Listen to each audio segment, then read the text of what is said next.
有旁边的沙石从地面上卷了起来，直窜天空，就像龙卷风一样。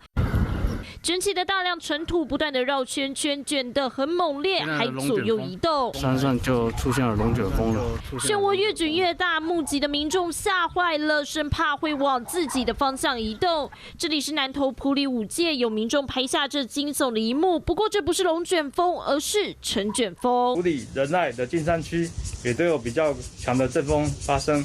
同时，由于气流过山的影响，我们观测到在埔里 有36.2度的高温，国信也有超过35度的高温。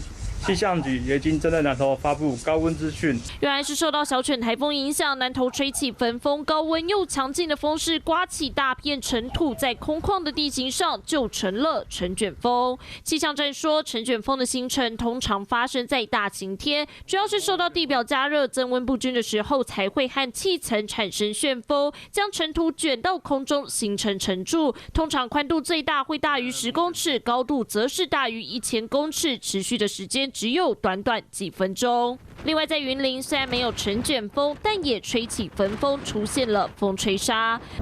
道路刮起了强劲阵风，旁边的沙土都被吹起来，导致现场一片雾茫茫，根本看不清楚前面的路。小犬台风影响带来的风势，中部最大达到14级，让民众趁着风大的时候一睹大自然的神奇。华视新闻人选杨宗宇、周大祥、吴建宏中部报道。